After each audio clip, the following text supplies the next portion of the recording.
common ones, which is cervical exams. You could be getting those in pregnancy, or you could just get them in labor, or you could get none. I've been to many births where no one gets exams at all because there's no reason. So there are different ways to view exams. There's like routine use of exams. So everyone is getting exams every 4 hours during labor or whatever, to just check on progression. Or we assess progression based on how the person is coping with labor, what sounds they're making, what positions they're getting into, and just watching them and being with them. You can usually tell that people are progressing just by noticing the patterns changing and the contractions getting closer together. There's no need to do any sort of exam on you for measuring progression, because exams do not measure progression. What they can do is identify the position of your baby. So let's talk about that. I'm going to talk about some of the benefits, and then I'll talk about the risks. The first benefit to an exam, this is my favorite benefit, and this is why I would get an exam in labor, is to help me figure out what the heck is going on with my baby. If my labor pattern changes, if it's stalling, if it's slowing down, if I'm having contractions every 5 minutes consistently and I have a pattern, and then all of a sudden they're like 7 minutes apart, and then they're 8 minutes apart, and now they're 4 minutes apart. There's like a weird pattern happening. Or maybe if I get to the hospital and then my contractions slow down and we try to boost oxytocin, we turn the lights down and we cuddle up and we try to move our body and nothing is happening. I would see what the baby is doing, because everything has to do with position. So when the baby enters your pelvis, they don't enter just like straight in and then straight out. Instead, they enter on the side. So they have to look to the side in order to be able to get in the pelvis. And that's because of the way the pelvis is shaped and the way the baby's head is shaped. It does not fit directly like this. So they have to turn to the side in order to enter it. And then once they're in the pelvis, to come out, they also have to turn again to be able to come out. So they basically come down a little more, and then they do something called an internal rotation. And that's where they just turn from facing the side to facing your back. And then when you start pushing, they come down straight like this, and they come out this way. But right now, what I want you to know is that your baby putting pressure on your cervix, the way that the baby is positioned in your pelvis, will impact your contraction pattern, and it will impact the sensations you have.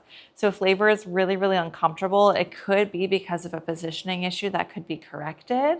Or if labor isn't progressing that well, it could be because of a positioning issue that could be corrected.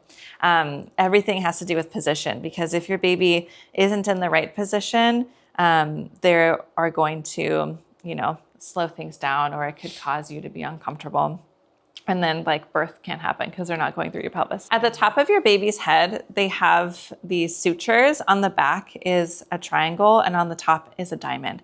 So when your baby is in your pelvis in labor, when you show up in labor, your baby is probably going to be looking a little bit like this. And they might be entering your pelvis, and they're facing to the side. They could be facing this side, they could be facing this side, or sometimes they're facing a little bit up this way, or they're facing a little bit that way, or they could be like that facing back.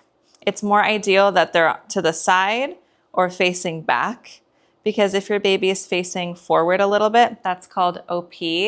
That could make it a little more uncomfortable or take a little longer to go through the pelvis.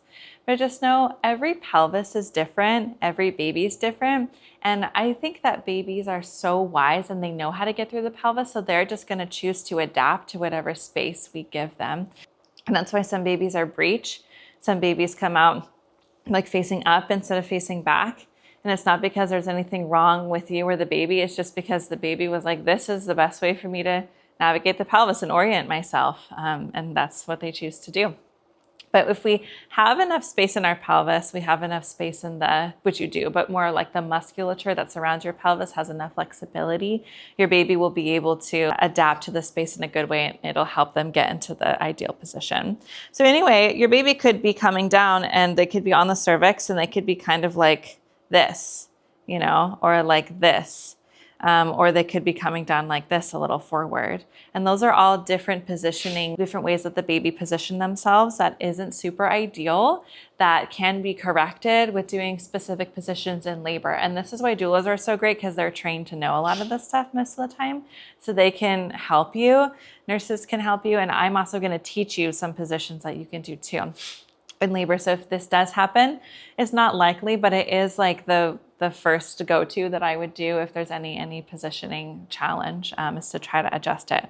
So your provider can like take a finger and go past your cervix. If your cervix is open a little bit, they can feel the sutures and they know what position your baby's in. And that's why cervical exams can be really beneficial. Because if you're like labor stalling or whatever, and you're like, I don't know what's going on, if they check you and they're like, okay, your baby's nice and low in your pelvis, your cervix is making changes, like it's opening, it's softening, and we can feel the baby's sutures, but your baby's like pointing this way, that's why you're uncomfortable, or that's why like labor is stalling or whatever. So we should try to get your baby to move into a better position. So then we'll start trying to do contractions in different kinds of positions that open up this side, maybe if your baby's facing this way, to try to encourage them to turn that way so that they could go even lower and continue to progress through labor. So that's what I would say that's the reason to get a cervical exam, is to understand baby's position. And this is a big benefit. Another benefit to cervical exams is knowing the dilation and effacement. So dilation is the opening of the cervix from 0 to 10 centimeters. So they're looking for that, and then they're also looking for effacement. Effacement is when your cervix thins out. So it's going to open, but at the same time as it's opening, it's also going to get thinner. Your cervix is about as long as a thumb. And so as it starts to thin, when your baby is putting pressure on top of the cervix, it will start to like get thinner and thinner and thinner like this. This is called effacement. So it's getting thinner. And at the same time as it's getting thinner, it's also opening. Does that make sense? But like if you imagine like my whole hand is your cervix, right? And so it's just about as long as my hand is. And so as it's like opening, like if you're standing up, right, imagine your cervix, like it's opening up, it's dilating. And as it's doing that, it's also shortening at the same time. And the shortening is the effacement. So when your cervix is like 90% effaced, they would do an exam, and instead of feeling, if they put their finger through, they would feel this long, like could put their finger like in your cervix because it's so long. Instead of that, they would put their fingers through just this little band of tissue, and there's your baby's head right there. So first time moms efface first and then they dilate. And everyone has so much attention on dilation. It can feel like so devastating if you labor for like all night long and then you go to the hospital and they're like, you're only 3 centimeters dilated, but you're 70% effaced. And if you hear that you're 70% effaced, celebrate that, because that means you're almost 100% effaced and you're going to dilate so much faster once you get closer to like 90% effaced, and you're almost already there. So it's good to just focus on like the progress that is being made and know that dilation really doesn't mean that much at all. And the reason why is because you could be 3 centimeters dilated and then you could have a baby in half an hour. And the first birth I delivered as a student midwife at a home birth was 3 centimeters when I checked her when I got there, and a half an hour later, the baby was in my hands. It was crazy. And I also, one time I ran off to a birth because she was 7 centimeters when I was called, which is like pretty far along. And I was like, oh, I gotta like get there because she could have her baby like really soon. And I rush over there at like 7 in the morning. She had her baby at like 2 a.m. the following night. She stayed at 7 centimeters literally all day and into the night. So wild. And that was because of a positioning issue that like made it so that the baby couldn't descend through her pelvis. The baby was coming down kind of sideways. So we had to try to back the baby out of her pelvis and get him to realign and then go back in the pelvis. And it took all day, and we did it. So yeah, so dilation does not mean anything. You may hear like you dilate about 1 centimeter an hour after about 5 centimeters. So expect to, if they check you and you're 5, expect to be in labor for 5 more hours. That's bullshit. That's not true at all. It's possible, like some people do dilate about 1 centimeter an hour, but no one's gonna know what your dilation is gonna be like. And nothing feels worse than being in labor and someone being like, you have a lot more time left. So don't let them tell you that. If you feel like hearing the number is going to make you anxious, but you do want to know what's going on with the baby, or you are kind of curious to get the exam, you could just have them tell you you're doing a great job. You're making great progress. Don't tell me the number, just tell me that I'm making great progress. Some people do that, and that feels better for them to like not know. And then later they're like, how dilated was I? Because I'm curious, but like in the moment.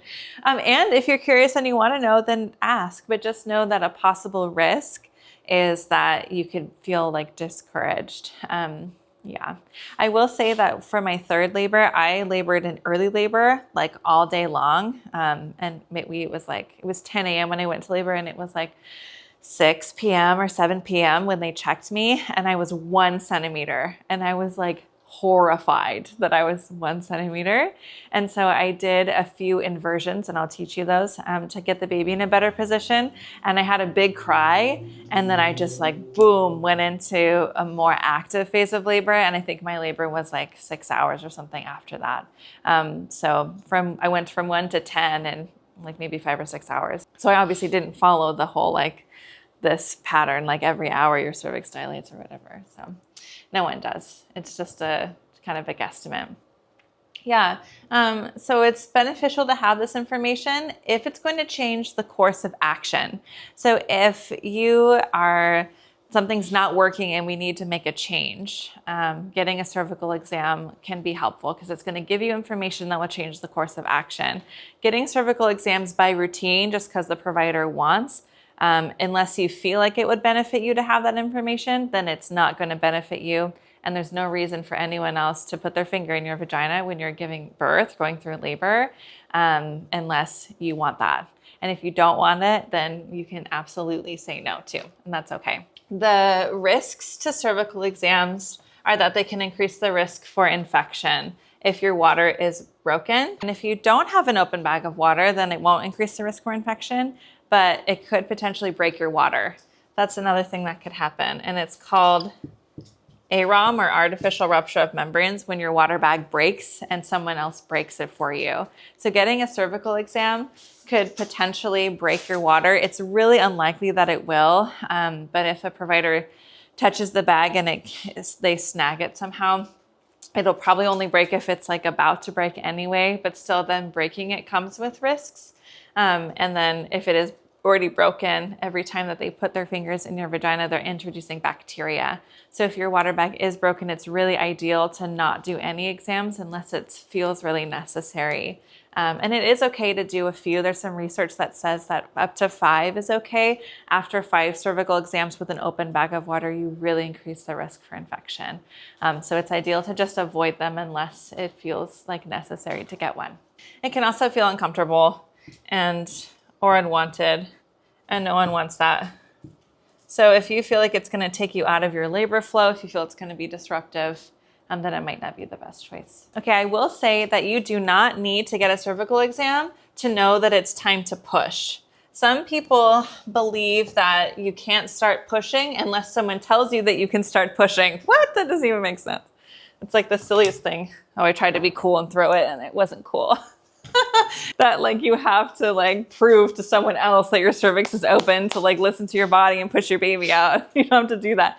Sometimes in really rare circumstances, your cervix will like not be all the way open, but you'll feel all this pressure of baby coming down, but the baby will still be behind a little bit of cervix, but there's like so much pressure there. You might want to push. You might feel the urge to push, even though your baby actually isn't ready.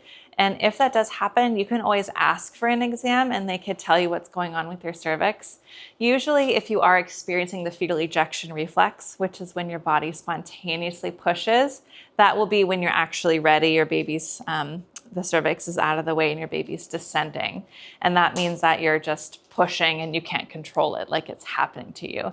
Some people feel a lot of pressure and they're like, I think this is me pushing. I think I have to push, but they just haven't experienced the difference between the reflex, which is where your body's just doing it, and like a lot of pressure from the baby's head. So with my first, I was 5 centimeters dilated. They checked me because I was like, I think I need to push. Like I feel pressure, like I feel like I need to poop. And that's what people say before they start pushing. And she was like, you're 5. It's like, oh, okay. Well, I guess I'm not ready. But it's because I was feeling all this pressure, you know? So it can be helpful sometimes, but just know that like it's not required to do that.